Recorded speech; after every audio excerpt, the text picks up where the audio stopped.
예, 반갑습니다. 관광통역안내사 문제집. 자, 관광복귀입니다. 촬영 순서는, 여러분 아시다시피 그 국사, 그 다음에 자원해설, 그 다음에 이제 관광복귀, 요 다음에 이제 개론을 찍을 겁니다. 그래서 그 시험이 얼마 안 남았기 때문에 길게 강의하는 건 의미가 없죠. 또 문제집 여러분들이 직접 푸시는 게 중요한데, 문제를 푸는데 도움이 되는 그런 문제집 강의를 하려고 마음을 먹었기 때문에 일일이 문제 하나하나를 여러분한테 풀어드리고 있지는 않고요.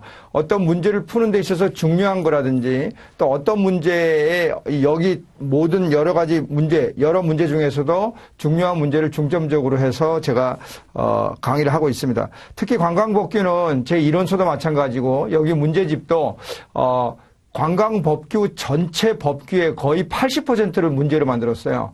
아마 이거는 시중에서 보기 좀 어려울 겁니다. 그러면 여러분들이 공부할 분량도 많고 여기 내용도 보시면 입을 떡 벌릴 정도로 이렇게까지 해야 되네 하는 생각이 드시겠지만 아닙니다. 문제집의 효용성은 이론의 내용을 익히는 데 있는데 그 익히는 거에 도움이 되지 않는 문제집, 저는 문제집으로서의 효용 가치가 없다라고 생각합니다. 그래서 특히 관광법규 같은 경우는 제 강의를 들으시면 알겠지만 그러니까 관광법규하고 관광국사죠. 그것을 72점 이상을 목표로 하고 있기 때문에 이 잡듯이 해야 됩니다. 그래서 이 관광복규가 거의 80%를 문제로 하러 했기 때문에 이 문제집 순서대로 차분히 따라와서 공부만 하신다면 감히 72점 이상을 맞을 수 있다 이렇게 말씀드립니다. 여태까지 그렇게 해왔고요. 그 시험 준비라는 것이 요령 처음부터 공부할 때 요령을 그러니까 핵심 위주로만 하면 안 돼요. 처음에는 모르는 것들이 많고 용어 하나하나 공부하고 깨우치는 그런 단계고 그 다음에 이제 핵심적인 거 나올 만한 걸 위주로 먼저 보고 그 다음에 중요한 걸 두 번째로 복습할 때 보고 또 세 번째로 중요한 건 또 세 번째 복습할 때 보고 그렇게 해서 횟수를 반복적으로 하는 것이 굉장히 좋은 방법이라고 저는 생각을 합니다. 그래서 그런 걸 여러분들이 염두에 두시고 하시고요. 제가 일일이 문제 하나하나보다는 여러분들에게 핵심적인 내용, 문제 푸는데 핵심 포인트가 무엇인지 키포인트가 무엇인지 그것을 위주로 해서 말씀드리겠다 말씀을 먼저 드립니다. 자, 합시다. 자, 5대 관광기본법이라고 했는데 한국관광공사법이 빠지면서 4대 관광법규가 됐죠. 그중에 관광진흥법 빼놓고 나머지 3개의 강의가 이 첫 번째 강의에서 될수록 마치려고 제가 계획 중에 있습니다. 그래서 그러면은 관광진흥법에서 대다수 문제가 나오는데 나머지 4개의 관광 관련 법규에서 몇 % 정도 나온다라고 얘기할 수 있느냐?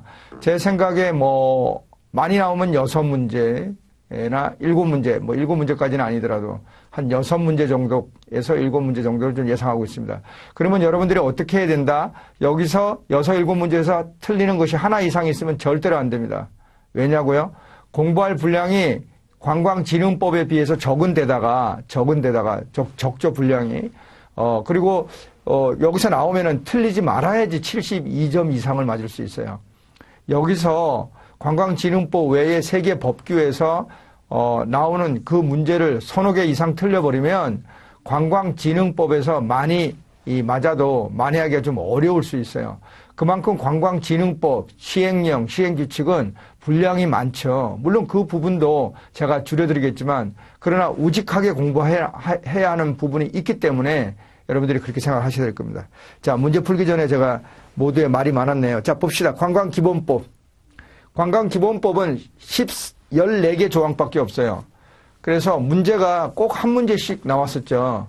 올해 나올 확률은 굉장히 더 커졌어요. 뭐냐고요? 바뀐 법규가 있기 때문이죠.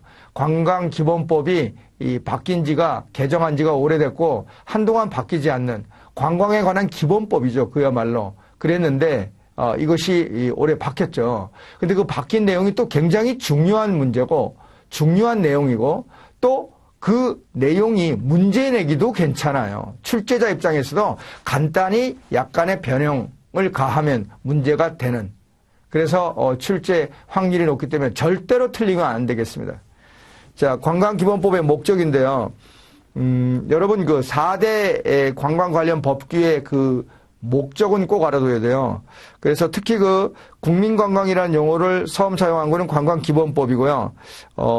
그래서 그 기본법, 그 법들의 기본적인 목적에 관해서는 여러분들이 기본적으로 정리를 하셔야 됩니다. 그래서 여기에 관광기본법은 국제친선이라는 말이 나와요. 그래서 그런 부분에서 이게 어떤 키워드를 가지고 제 이론 공부를 하신 분들은 잘 아시겠지만 키워드를 중심으로 관광의 목적을 준비를 하시면 되겠습니다.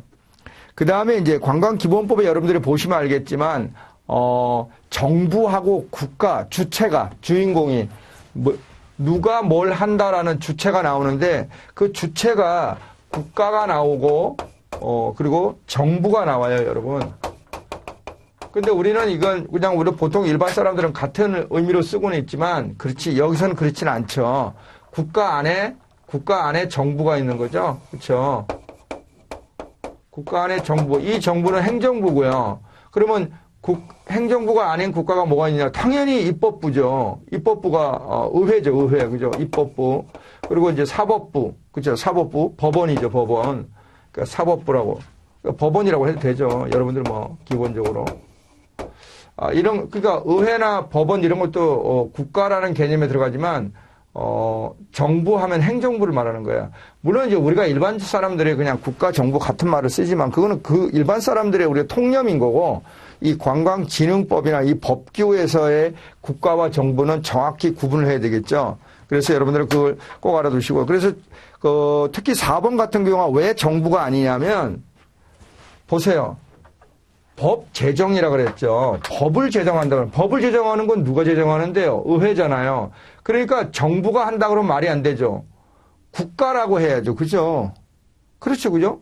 국가 안에 의회가 들어가니까 정부 안에는 정부는 법을 제정하지 않아요. 그러니까 만들고 싶은 법률안을 제출할 수는 있지만 최종적으로 법을 만드는 것을 결정하지는 않는단 말이에요. 어디서 결정해요? 의회가 한다는 거죠. 그래서 여러분들 기본적으로 알아두시면 되겠습니다. 그리고 3번 같은 경우도 여러분들 기본적으로 공부를 시키기 위한 문제입니다. 객관식으로 문제가 나오는데 왜 주관식으로 가로놓기를 했느냐? 여러분들이 공부를 해야 되죠. 문제집을 푸는 효용성은 어디에 있다? 이런 내용을 확실하게 자기 걸로 만드는 데 있는데 그런 목적에 기여하지 못하는 문제집, 저는 효용 가치가 없다고 생각합니다. 그리고 관광진흥계획에 대한 얘기가 나오고 있죠. 관광진흥계획은 몇 년마다 수립 시행하는가 이래놨죠. 여러분들요, 기본계획이라든지 지금 우리가 뒤에 가면 기본계획이 몇 번 나오는데요. 그것이 거의가 5년이고 또 10년짜리가 하나 있어요. 그리고 무슨 계획이 5년이 있고 또 3년마다 타당성 검토라든지 그래서 지금 관광법규 전반에 걸쳐서 3년, 5년, 1년, 이런 2년 이런 것들이 나옵니다. 그런 거 나올 때마다 눈을 크게 뜨고 정확하게 자기 걸로 만들 수 있는 노력을 해야 되겠죠. 기본법 제3조가 개정이 됐죠. 그래서 작년 말에 개정이 돼서 올해부터 시행이 되고 있는데 보세요.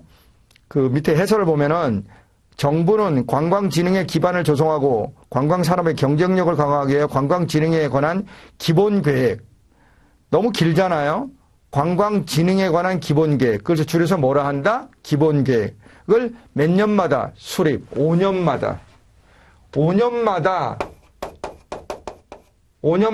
수립, 세우고 실천해야 돼.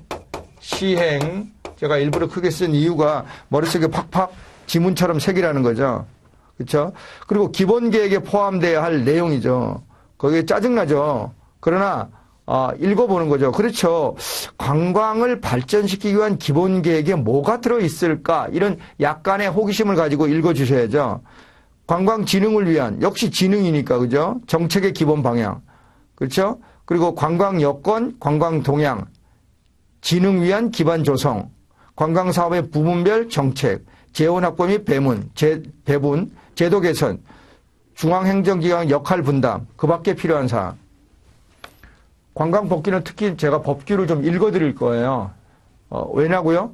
여러분들이 읽을 수 있는데 여러분들 제가 또박또박 읽어드릴 테니까 복습을 할 때 반복해서 들으세요. 법규를 반복해서 듣는 것만큼 좋은 게 없거든요. 심지어는 법규만 그 성우 목소리가 좋은 성우를 성우 이제 목소리를 빌려서 법규만을 녹음을 시켜서 공부시키는 학원들도 있어요. 저도 이제 그걸 내년부터 한번 계획을 해볼까. 제 목소리가 별로 좋지는 않으니까, 그죠?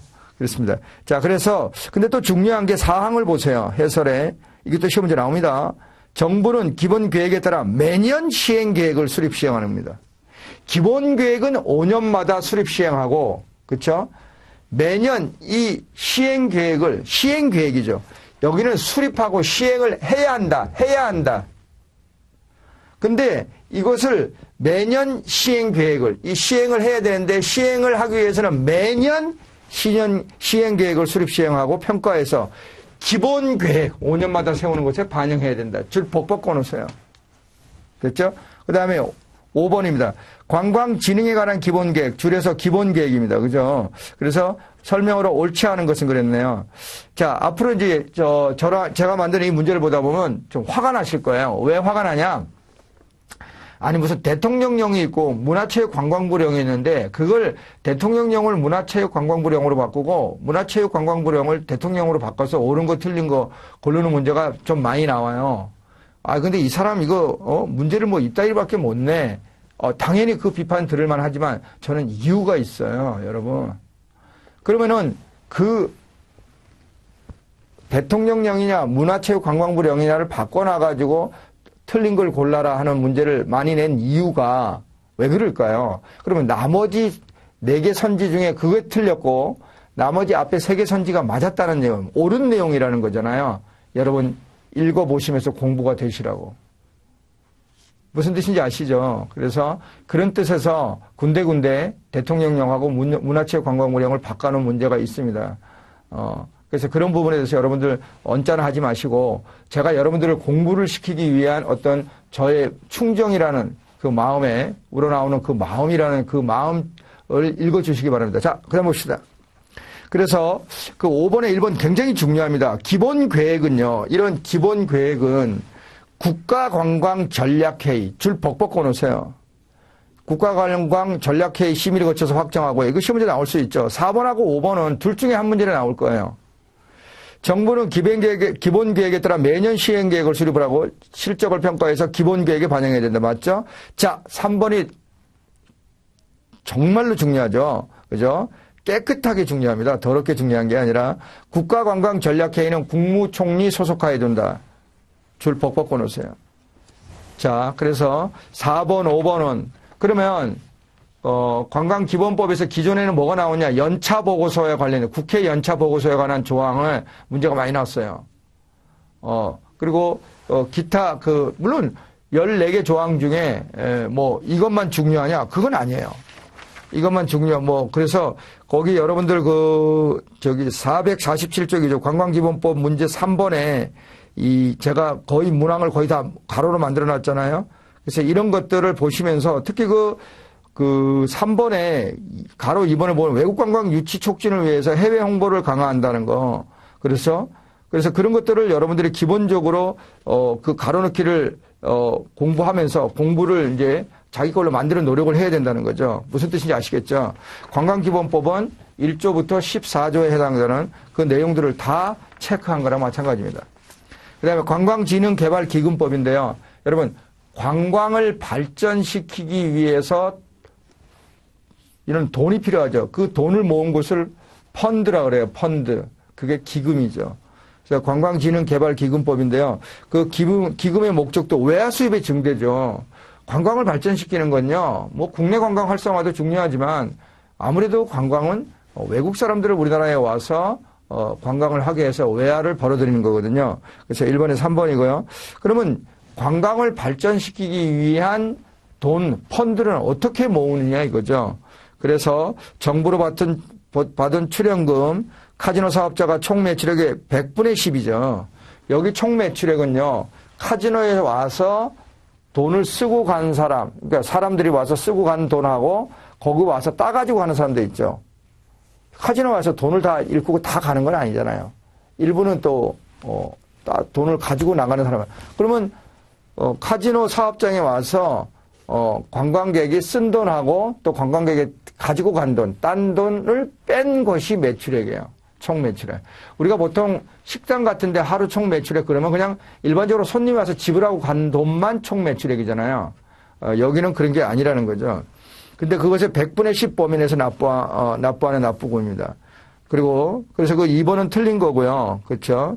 그래서 국내 공항과 항만을 통해서 출국하는 자가 납부하는 출국 납부금. 그렇죠? 기금의 운용에 따라 생기는 수익금. 그 밖에 재원입니다. 그다음에 관광진흥 개발기금의 관리에 대한 설명이다 그랬죠. 그래서 옳지 않은 건데 이 기금은 장관이, 이제 앞으로 이제 장관이라는 말은 문화체육관광부 장관을 말합니다. 그래서, 기금은 문화체육관광부 장관이 관리를 합니다. 장관이. 또, 기금의 회계연도는 정부의 회계연도라는 건 1월 1일부터 12월 31일까지가 정부의 회계연도인데 그것을 따라 한다는 거죠. 그리고 또, 장관은 기금 이런 거, 집행 이런 것들을, 함부로 하면 안 되겠죠. 그래서, 효율적으로 수행하기 위해서 10명 이내의 민간 전문가를 고용합니다. 기금의 집행, 평가, 결산 및 여유 자금의 관리 등을 효율적으로 수행하기 위해서 기본적으로 되겠죠. 그 다음에 관광진흥개발기금의 용도 중 관광진흥개발기금의 용도는 돈을 모았어요. 펀드를. 기금을 모았어. 그러면 어디다가 쓰느냐 이거죠. 그러니까 어떻게 쓰느냐 이거죠. 그렇죠? 빌려주거나, 그렇죠? 어떤 경비를 보조하거나, 세 번째, 대여 및 또는 보조를 하거나, 어디에 출자, 투자를 하거나, 이렇게 되겠죠. 그래서, 관광진흥개발금의 용도 중 대여에 관한 거, 여기는 대여만 되는 거고 여기는 대여도 되고 대여가 안 되면 또 보조도 할 수 있는 거고. 그래서 그런 차원의 얘기니까 여러분들이 오해 없길 바랍니다. 그 다음에 그 대여 중에요. 여러분들 1, 2, 3, 4에 보시면 알겠지만 그 밑에 해설에도 나와 있고 나와 있는데 우선 나머지가 다 1, 2, 1, 3, 4는요. 건설 또는 개수예요. 개수는 고쳐서 수리한다는 거죠.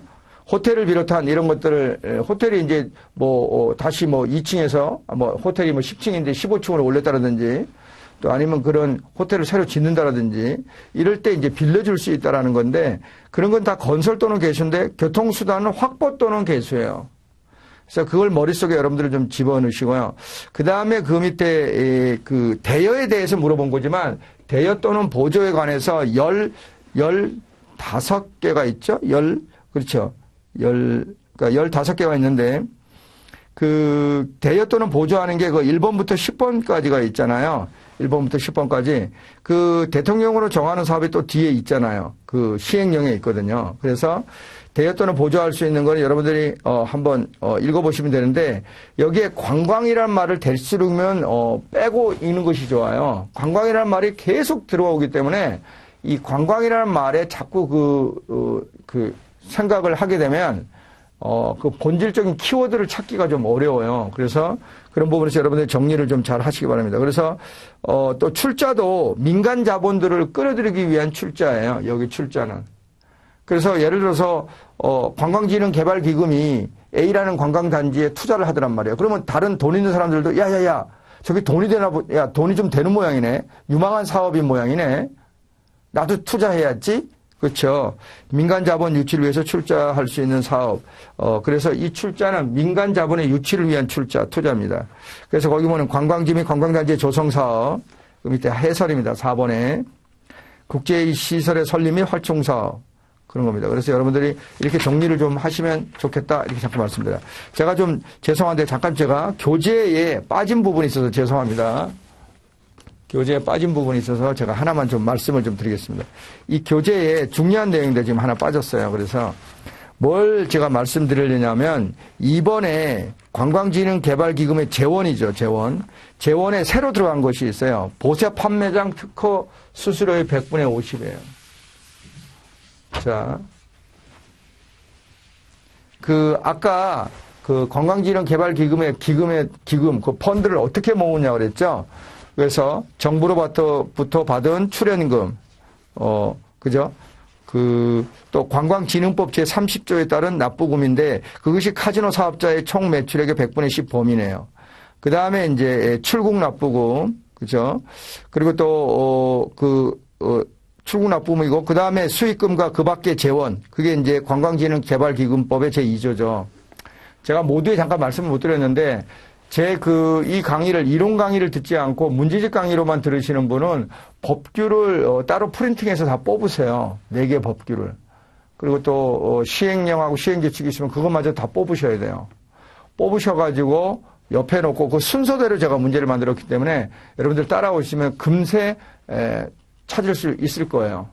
그래서 따라오시는데 어려움이 없습니다. 그렇지 않으면, 기존에 이제 다른 교재를, 이론을 공부하고 저 수업을 들으시는 분은 조금, 안 맞을 수가 있어요. 뭐, 그것도 순서상 많이 맞겠지만.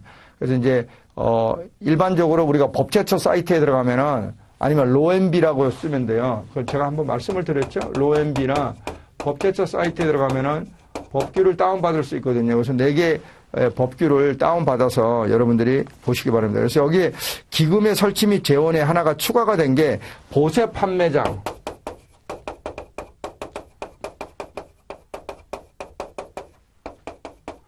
특허 수수료의 100분의 50입니다. 꼭 기억하세요. 보세 판매장은 면세점을 얘기해요, 면세점. 네, 그렇게 생각하시면 돼요. 자, 제가 이제 곡에 빠져서 여러분한테 말씀을 좀 드렸습니다. 자, 그 다음에, 봅시다. 5번에 관광진흥개발기금 운용위원회죠, 그죠? 지금, 관광숙박등록심의위원회하고 위원회가 2개가 나와요, 관광법규에. 근데 그것이 유사한 점도 있고 차이가 있는 점도 있죠. 그래서 물론 유사점은 많지는 않고 차이점이 조그마한 미세한 차이라든지 좀 큰 차이가 있는데 그런 차이는 정확하게 구분을 해야 돼요, 여러분. 그래서 우선 기금운용위원회는요, 장관 소속이고요. 조직과 운영에 필요한 거 대통령령으로 정하고 국가재정법에 따라 기금운용계획안을 수립할 수가 있다 아니야. 해야 한다야. 계획을 변경하는 것도 마찬가지고요.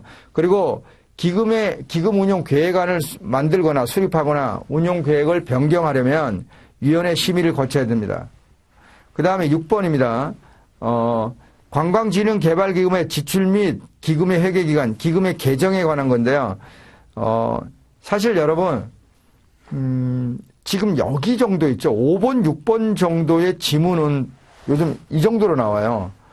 물론 이제 2줄 넘어가고 3줄로 넘어가는 선지는 없긴 한데 지금 제가 무슨 말씀을 드리냐면 한 번 다 읽어보셔야 돼요. 한 번은.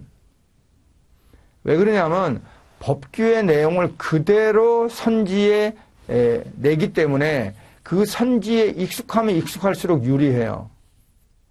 근데 그 선지가 상식선에서 생각할 수 있는 것 정도면 이렇게 외울 필요가 없지만, 그렇죠? 외울 필요가 없는, 그냥 상식선에서 생각해봤을 때, 뭐 당연히 그런 걸 해야 되겠지라고 생각하는 내용이 법규에 있다면, 뭐 복습할 때 안 보셔도 되지만, 한 번은 읽어보셔야 돼요. 그렇다고 해서 안 보지 말라는 게 아니라, 그런 선지가, 고르는 거에 나온다는 거죠. 자, 6번의 1번 같은 경우도 기금의 지출은 기금의 용도를 위한 지출과 기금의 운용에 부수되는 경비로 한다. 이게 그 뜻이에요. 그런 지문으로 나올 수 있는 거예요. 자, 그 다음에 그 2번을 제가 뭐라고 고쳤느냐. 장관은 기금의 수입과 지출에 관한 사무를 하기 위해서 감사원 공무원이 아니라 자기 그 장관 소속 공무원 중에서 기금 수입 징수관, 재무관, 지출관, 출납 공무원. 이걸 이제 제가 제 용어로 너무 길잖아요. 기금 관련 공무원이라고 제가 얘기를 하는데 기금 관련 공무원을 임명하는 거죠. 소속 공무원 중에서. 그리고 장관은 기금 지출관으로 하여금 관광진흥개발기금의 개정, 은행 구자 같은 거죠. 그걸 한국은행은 여러분 은행이기 때문에 우리가 일반 사람들이 통장을 가질 수가 없잖아요. 이 한국은행에. 여러분, 일반 사람이 한국은행 통장 가지고 있나요? 한국은행에서 돈 찾아요? 그렇지 않잖아요. 은행의 은행이잖아요. 중앙의 은행, 중앙은행, 그죠? 은행에 돈 빌려주는 은행이에요. 그렇잖아요. 그래서, 기금 지출관을 하여금, 한국은행입니다. 이 국책은행, 국가가 운영하는 은행이 중에 한국수출입은행, 한국산업은행, 한국은행이 이렇게 있는데, 그런 걸로 바꿔놓을 가능성이 있다는 거죠. 한국은행에 관광진흥개발기금 계정을 설치하도록 해야 되고요. 기금의 수입은 출연금, 출국, 납부금 등의 재원으로 한다는 거죠. 그 다음에 7번에 한국은행의 계정 설치는 됐고요. 8번에 그 기금을 빌려줄 때 관광사업이나 이런 거 한다고 해서 빌려줬더니만 도박하는 데 썼다. 당근 안 되죠. 그래서 거짓이나 부정한 방법으로 기금을 대여받거나 보조받은 자는 그 대여받거나 보조단으로부터 몇 년 이내에 보조를 다시 받을 수 없나요? 3년은 반성해야 된다는 거죠. 그게 3년입니다. 꼭 기억하세요. 다음 설명 중 옳지 않은 건데 기금의 지출은 기금의 용도를 위한 지출에만 한정된다가 아니라 기금의 운용에 따라가는 부수되는 경비로 한다. 이렇게 고쳐야 맞겠죠. 자, 그래서 그 다음에 특히 3번 같은 경우는요. 아까 기금 운용을 효율적으로 하기 위해서 민간 전문가 10명 이내 고용한다고 그랬죠, 여러분. 그 민간인이지만 기금에 관련된 업무를 하는 동안은 공무원으로 보는 거예요. 그래서 뇌물을 받으면 공무원 뇌물죄예요. 무슨 뜻인지 아시겠죠? 9번에 3번. 그렇게 해서 이해를 하시고. 그 다음에 관광진흥개발기금법의 시행령입니다. 여러분 알다시피 법에 세세한 내용을 규정하지 못하니까 그 시행령에서 보완을 하죠. 그래서 특히 그 출국납부금, 관광진흥개발기금 펀드를 모으는 것이 출국납부금을 모아서 그 펀드를 모은단 말이에요. 그 출국납부금은 배를 타고 외국에 나가거나 비행기를 타고 나갈 때 내는 돈인데 그 출국납부금을 안 내도 되는 사람을 얘기하고 있어요. 일본에. 외교관 여건, 국가를 위해서 일하고 왔다 갔다 하는데 나갈 때마다 돈을 받아요. 그래서 거기 6세가 아니라 2세 미만인 어린이고요. 너무 얼라 베이비잖아요. 그다음 선박을 이용하는 건 6세 미만이에요. 이 지금 두 번째 이걸 숫자를 가지고 장난칠 가능성이 많으니까 정확하게 그 개념을 머릿속에 집어넣으십시오. 꼭 나옵니다. 그리고 3번, 4번, 5번, 6번 보세요. 이거 받아야 되겠어요? 안 받아야 되겠어요? 외국 나가는 거. 여러분이 읽어봐도 상식선에서 이거 받으면 되겠어요? 아니, 외국으로 입양되는 어린이와 그 어린이니까 그걸 입양하는 날 국가까지 데려다주는 호송인, 이런 사람한테까지 돈을 받아야 되겠어요? 그러니까 우리가 상식선에서, 그러나 한 번에 읽어봐야죠. 시험장에서 이걸 처음 접하면 안 되고. 근데 이제 7번입니다. 그래서 7번에 보면은 국내선 항공기 및 국내선 선박을 운항하는 승무원과 승무교대에 출국하는 승무원인데요.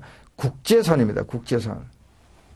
국내선은 국내선 왔다 갔다 하는데 외국 나가는 건 아니잖아요. 출국 납부금하고 관련 없잖아요. 그렇죠? 됐습니다. 2번 출국 납부금 제외 대상에 관한 시행령에 규정된 내용과 다른 거라 그랬죠. 가 같은 경우도요. 항공기 탑승이 불가능해서 어쩔 수 없이 일주일 이내, 제가 말장난한 거죠. 당일이나 어쩔 수 없이 당일이나 그 다음날 출국하는 경우인 거죠. 자, 그 다음에 비행기로 나가는 건 10,000원으로 합니다. 3번. 배로 나가는 경우는 1,000원을 한다고 그랬죠. 그렇죠. 자, 그 밑에 보면은 3번에 다에 해당되는 건데요. 공항 통과 여객이 납부금 제외 대상자 확인서를 받으려는 경우에는 항공 운송 사업자가 항공기 출발하기 1시간 전까지 나 납부금을 내는 사람이 아니다. 제외 사유서를 종이로 써서 서면으로 부과권자에게 제출해야 됩니다. 이해되겠죠? 그다음 4번에 다음 설명 중 바르지 못한 거, 기금의 관리를 위해서 아까 10명 이내 민간 전문가 계약직으로 뽑는데 계약 기간이 2년이 원칙이고 2년이 지나고 난 다음에 잘한다 싶으면 1년씩 연장할 수 있어요. 보통의 계약이 그래요, 여러분. 2년이에요. 근데 뭐 계약자의 원칙에 의해서 뭐 2년을 1년으로 해도 되고 6개월을 해도 되고 그건 뭐 근데 원칙은 보통이 이제 계약이 그렇다는 거죠. 그러니까 여기도 보통의 계약처럼 2년을 원칙으로 하되 1년씩 연장할 수 있다. 1년 단위로. 자, 그래서, 1번이 틀린 거고요. 나머지 2번, 3번, 4번 같은 경우도 한 번은 꼭 읽어봐야 됩니다. 그러니까 읽어보면 아는 거죠. 근데 특히 2번은 중요하네요. 장관은 한국산업은행이 기금, 펀드를 만약에 5천억을 모았다. 기금을. 그 기금에 빌려주는 대여 업무를 할 수 있도록 한국산업은행에 기금을 빌려줄 수 있어요. 장관인 내가, 관광진흥개발기금을, 빌려주는 하는 그런 업무를 해야 되는데 내가 바빠. 한국산업은행에 네가 대신해. 기금의 대여 업무를 네가 해. 그러니까 한국산업은행에 그래요. 대여 업무 할게요. 돈을 주세요. 알겠어요. 한국산업은행에 기금을 빌려줄 수 있다는 거죠. 자, 그 다음에 5번에 장관이 기금의 여유자금. 이건 시험 문제 나왔고 또 나옵니다. 이런 문제 나왔는데 또 틀리면 너무나 안타까운 일이죠. 그래서 은행법과 그 밖의 법률에 따른 금융기관에 예치를 하죠. 그리고 특히 3번에 공정거래법이 아니고요. 우체국 예금 보험에 관한 법률에 따른 최신 간서. 여러분 우체국 알죠? 우체국에 가면은 소포나 편지 이런 업무만 하는 게 아니라 금융 업무 하는 거 아시죠? 그래서 최신 관서에 예치 맡기는 거. 은행의 역할을 하니까. 그러니까 근데 이제 그 앞에 공정거래법이 아닌 거죠.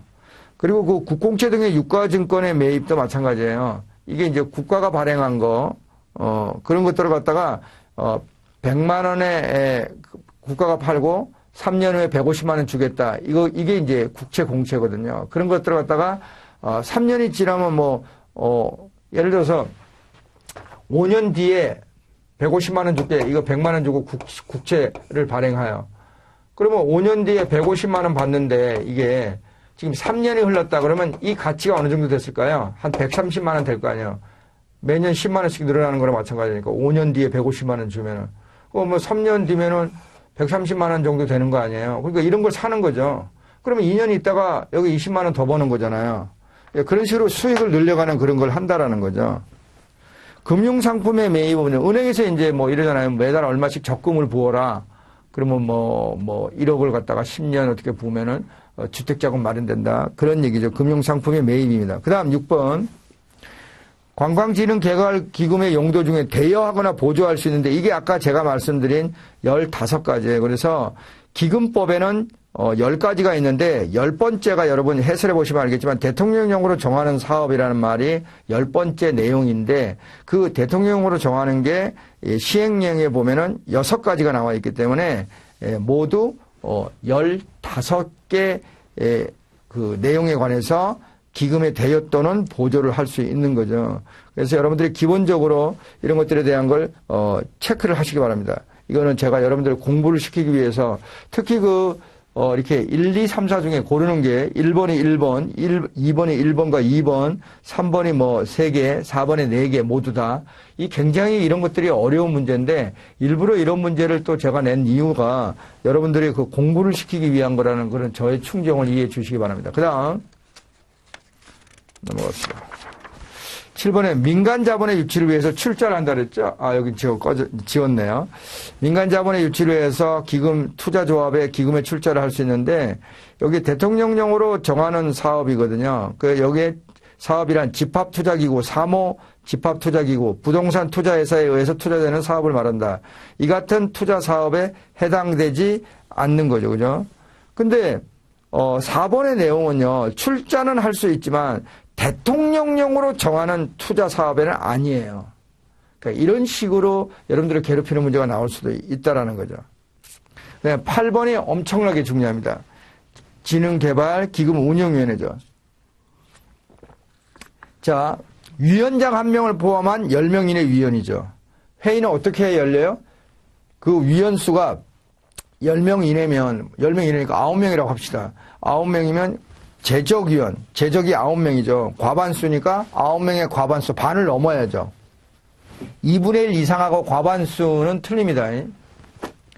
2분의 1은 2분의 1은, 10명의 2분의 1은 5명 붙어요. 과반수는 반을 넘는다는 말이잖아. 과반. 그러면 6명 붙어요. 10명의 과반수는. 그래서 그러니까 2분의 1 이상하고 과반수는 다르다는 사실을 잊지 마세요. 한 명의 차이가 있는 거죠. 그래서 어찌됐든 위원회는 위원장 1명을 포함한 10명 이내의 위원으로 구성되고 회의는 제적위원이 9명이면 그 9명의 과반수니까 5명이겠죠. 5명이 나와야 회의가 열리는 거죠. 5명이 안 오고 4명이 왔다 그러면 회의 안 열리고 그냥 돌아가야 되는 거예요. 근데 또 그 5명이 왔어. 그래서 회의는 열렸는데 어떤 일을 결정을 하려면 출석한 5명 중에 과반수니까 3명. 적어도 3명이 찬성을 해야 어떤 내용이 결정되는 거죠. 돈을 빌려주는 업무에 관한 거. 그리고 위원장은 문화체육관광부 제1차관이 되고요. 엄청 중요 표시해놨어요. 이것이 오래전에 1차관이었다가 그 다음에 2차관이 됐다가 다시 문재인 정부 들어서서 1차관으로 바뀌었어요. 그거는 왜 그러냐면 문화체육관광부가 문화부, 체육부, 관광부 이런 부서들이 합쳐진 거거든요. 그러니까 장관 1명이 크게는 문화부, 체육부, 관광부 이를 모두 관장하기가 굉장히 어렵단 말이에요. 그러니까 1차관, 2차관, 3차관 이런 식으로 해서 문화부에 관련된 건 1차관, 뭐 관광부에 관련된 건 2차관, 뭐 체육부에는 3차관 이런 식의 업무 분장을 하는 그런 과정에서 그 차관이 그 이런 지능개발운용위원회 위원장이 되는 거죠. 그래서 얼마 전 작년까지만 해도 2차관이었다가 올해 이제 1차관이 됐다는 사실을 잊지 마십시오. 이건 시험지에 나올 가능성이 굉장히 크고 예전에 한번 나왔죠. 정말로 오래전에 책 가지고 있는 분들은 1차관으로 되어 있으니까 그게 이제 답이 되겠는데 작년까지 책은 뭐 2차관이었다가 올해 이제 2018년부터는 1차관이 됐고 또 혹시 이 강의를 2019년에 들으시는 분은 만약에 내용이 변경이 되면 제가 올릴 겁니다. 그건 여러분 걱정 안 하셔도 돼요. 저 문제집이 제목에 보시면 알겠지만 2018년, 2019년 대비라고 했죠. 2018년에 출간한 책이 어떻게 2019년을 대비하는 거냐고요? 그렇죠. 바뀐 내용은 제 카페에 올리고 이 이패스 코리아 인강 사이트에 올릴 거거든요. 그러니까 항상 업데이트. 여러분은 제 책을 사는 순간 그 순간에서 가장 업데이트된 문제집을 사시는 거예요. 이론서도 이제 그렇게 내년에 더욱더 좋은 방향으로 고쳐 나갈 계획입니다. 자, 그래서 문체부 장관 같은 경우가 위원이 나 일 못하겠어요. 그러니까 위원을 갖다가 쉽게 말해서 해고하거나 이렇게 해고를 권고하거나 그러니까 그만두게 하는 거죠. 그만두게 할 수 있는 게 뭐냐면 심신장애로 직무를 수행할 수 없는 경우. 심신장애는 뭐냐면 몸이 너무 안 좋아서 직무 관련 비위사실 당근이죠. 스스로 내가 위원으로서 업무를 하기 너무 힘들어. 뭐 가정에 무슨 일이 있다라든지 여러 가지 이유가 있겠죠. 위원을 해임하거나 해촉할 수 있고 또 여기는 그 위원장이 있고 부위원장이 여기는 없어요. 그래서 위원장이 아프거나 부득이한 사유로 위원장 업무를 할 수 없으면 위원장이 지정한 위원이 그 직무를 대행하는 거죠. 그 얘기가 뭐냐면 위원장이 평소에 봤다가 저 위원은 믿을만해. 내가 없을 때 내 업무를 대신해서 맡겨도 잘할 사람이야. 그래서 이제 지정하는 위원이 그 직무를 대행합니다. 그래서 그 8번은 굉장히 중요하다. 이 말씀 드리겠습니다. 그 다음에 9번에 다음 설명 중 옳지 않은 것은 그래놨는데요. 1번도 중요하고요. 거기 2번은 자, 관광개발기금운용위원회에 출석한 위원 중에는 공무원도 있고 공무원이 아닌 위원도 있거든요. 그래서 공무원이 아닌 위원에게는 예산 범위 내에서 수당을 지급해야 한다가 정말 맞을 것 같죠. 생각해 보세요. 기금운용위원회 위원이 공무원이면 공무원이 월급을 받기 때문에 수당을 안 줘도 그만이에요. 근데 그 운용위원회 위원 중에는 공무원이 아닌 사람이 있단 말이에요. 그 사람은 와서 일을 해주고 업무를 해주고 가는 거 아니에요. 그러면 수당을 지급해야 될 것 같은데 지급할 수 있다라고 규정이 되어 있어요. 저는 이거는 입법에 약간 미스 아닌가 이런 생각이 드는데 할 수 있다는 건 안 할 수도 있는 거거든요. 근데 여기 할 수 있다라고 해놨지만 사실상 거의 하겠죠. 그렇죠, 여러분. 아닌가요? 그래서 그러나 우리는 공부는 어떻게 해야 된다? 법에는 어떻게 규정되어 있다? 수당을 지급할 수 있다. 할 수 있다. 해야 한다는 의무죠. 그렇습니다. 그 다음에 3번도요, 너무너무, 아까 그랬잖아요. 장관이 기금의 대여 업무를 한국산업은행에 맡기기 위해서, 기금을 대여한다 그랬잖아요. 그러면 한국산업은행에 기금을 대여받아가지고, 이제 기금을 필요로 하는 사람한테 나눠준단 말이에요. 그 업무를 할 때 보세요. 기금의 대여 업무, 9번에 3번입니다. 대여 업무를 할 경우 미리 기금의 대여 업무 계획을 작성해서 장관의 승인을 받아야 돼요. 제가 볼 때는요, 아니, 장관이 산업은행한테 맡겼으면 좀 간섭 좀 덜 하지. 아, 이거 뭐예요, 이거? 기금의 대여 업무 할 때 계획을 세워서 승인을 받아야 된다는. 저는 조금 이해가 안 되는데, 여러분들, 그 사람이 이것 때문에 이해를 못 한다 하더라고 하면은 좀 기억에 남겠죠. 맡겨놓으면 좀 믿어야죠. 뭐 계획까지 승인을 받게 하고, 너 내 대신 돈 빌려주는 업무 좀 해. 그래서 돈 줘놓고선 그 돈을 어떻게 쓰는가를 일일이 간섭해. 이것만 있는 게 아니에요. 뒤에 가면 또 있어요. 저 같으면 안 하겠어요. 한국산업은행장이면. 니나 해라. 그러면 네. 헛소리했네요. 그죠? 그 다음에, 그럼 이제 이거 9번의 사망은 여러분 안 잊어버리겠죠. 그쵸? 사항 봅시다. 기금의 대하 이자율. 돈을 빌려주는 거죠. 이 대하는요, 또 중앙은행이 뭐 지방은행 이렇게 국가가 이렇게 빌려주는 그런 것들이에요. 그래서 어찌됐든 빌려주는 이자율이에요. 대여 기간 및 연체 이자율은 운용위원회 심의를 거쳐서 기금운용위원회 장관이 기획재정부 장관과 협의를 해야 된다고요. 줄 벅벅 꺼놓으세요. 기획재정부 장관은 예산을 짜는 장관이기 때문에 굉장히 중요해요. 그래서 이 관광진흥개발기금에 끝까지 살아남아요. 자, 뒤로 갑시다. 10번에 보세요. 1번 굉장히 중요하죠. 장관은 기금 관련 공무원을 임명한 경우에, 그쵸? 임명한 경우인데 그 경우에 그 5가 왜 들어갔죠? 죄송합니다. 마이너스 5가 왜 들어갔어요? 미쳤어요. 그죠? 미남이네요. 그죠? 미친 남자. 그 다음에 그 감사원장, 기획재정부 장관, 한국은행 총재에게 알려야 됩니다. 감사원장.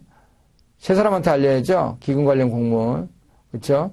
그 다음에 장관은 한국은행에 관광진흥개발기금 계정을 설치할 경우 수입 계정과 지출 계정, 들어온 돈하고 나간 돈, 그것을 통합하면 안 돼요. 분리해야 돼요. 꼭 기억하세요. 왠지 통합이 나쁘지 않을 것 같죠? 그 다음에 3번도 지체 없이 납부금을 기금 계정에 납입하는 것도 돈이 그걸 갖다가 머뭇거리고 돈 받았는데 납부금 받았는데 그걸 주머니에 넣고 돌아다녀요? 그 돈이 무슨 돈인데 그 주머니에 넣고 돌아다녀요? 그거 빨리빨리 지체 없이 납입하라는 거죠. 그 다음에 또 한국산업은행장이나 이것도 보세요. 기금을 전대받은 금융기관의 장도 이자를 대여 기금과 이자를 수납하기 위한 즉시, 그러니까 돈 받으면 주머니에 넣고 돌아다니지 마라. 잊어버릴 수도 있고 지체 없이입니다. 즉시죠. 그 다음에 이제 11번 같은 경우도 장관은 일어났는데요. 기획재정부 장관이라는데 이게 문체부 장관이죠. 지출한 계획을. 그 다음에 이제 그 2번 같은 경우도 한국수출입은행이 그 문체부 장관은 제1항에 따라 지출한 대로 배정한 경우는 한국수출입은행 총재와 한국은행 총재한테 알리는 게 아니죠. 기획재정부 장관과 한국은행입니다. 그래서 기획재정부 장관은 끝까지 남습니다. 감사원, 아까 앞에는 감사원이 있었잖아요. 기획재정부 장관, 한국은행 총재, 기금 관련 공무원 임명했을 때 알려야 되는 사람인데, 여기는 이제, 그 지출 한도액 배정한 경우죠. 그죠? 그래서 한국은행 총재, 기획재정부 장관, 그리고 이제 시행령에는요, 한국산업은행장에도 알려야 된다라고 돼 있어요. 그래서 여기에는, 그러니까 한국수출입은행을 뭐로 바꿔야 되냐? 한국은행 총재로 바꾸고, 기획재정부 장관, 그러니까 한국은행 총재하고 한국산업은행장, 기획재정부 장관에게 알려야 되는 거죠. 지출한도 같은 경우는. 2번은 그렇게 이제 해설해 보시면 여러분 알 수 있어요. 그렇죠? 그래서 그 다음에, 또 보세요. 그 4번 같은 경우, 기금 재무관이 기금 지출 원인 행위액 보고서를 기금 지출관 기금 출납 보고서를 행위를 한 달 말일을 기준으로 작성해서 다음 달 20일까지 그지? 20일까지 문체부 장관에게 제출해야 되는데 그게 아니라 기금 출납 보고서를 뭐죠? 그 행위를 한 달에 말일을 기준으로 다음 달 15일까지예요. 근데 이렇게 이제 15일이냐 20일이나 가지고 말장난하는 것들이 또 나오는데요. 이거는 너무 그렇게 나오면 틀리겠다 이런 생각을 하세요. 너무 이런 것들이 뒤에 계속 나오기 때문에 여러분들 스트레스를 주는 거거든요. 그래서 스트레스를 받지 않도록 여러분들이 가벼운 마음으로 읽어주십시오. 12번에 다음에 가로 안에 들어갈 적당한 내용을 고르라 그랬죠. 그래서 취소된 기금의 대여금, 보조금을 회수하려는 경우 기금을 대여받거나 보조받은 자에게 반환하도록 통지해야 되는데 통지받은 자는 그 통지를 받은 날부터 몇 달 이내에 반환해야 돼요. 또 그것을 2개월 이내죠. 그것을 또 반환하지 않는 경우 연체 이자율 이게 돈 빌려가서 허튼 짓 하지 말아야 되겠죠. 13번에 다음 설명 중 옳은 것은 그랬죠. 문체부 장관이 한국산업은행장과 기금을 대여받은 자에게 명령이나 감독할 수 있겠죠. 그렇죠? 당연히요. 그 다음에 그 2번 같은 경우도 기급 수입 징수관하고 기금 재무관이 하는 일을 제가 이렇게 바꿔놓은 거죠. 그래서 2번, 3번 좀 여러분 덜이하다 생각하시죠? 더럽다고 생각하십니까? 그 다음에 4번에 이건 맞으니까 중요합니다. 이거 13번에 4번은 꼭 기억하세요. 장관은 납부금의 부과 징수 업무를 지방해양수산청장 하고 항만공사 및 공항 운영자에게 줄 벅벅 꺼놓으세요. 시험문제 나옵니다. 각각 위탁합니다. 맡겨서. 그래서 거기에 보면은 그 해설도요. 장관은 납부금의 부과 징수 업무를 지방해양수산청장, 항만공사, 공항 운영에 각각 위탁한답니다. 그다음에 14번도 2월 말까지 이런 거는 기본적으로 여러분들 문제가 나왔으니까 한번 정리를 하시고요. 자, 관광진흥개발기금법 시행규칙하고 다음에 이제 국제산업육사관의 법률에 대해서 하도록 하겠습니다. 잠시 쉬었다 하겠습니다. 수고하셨습니다.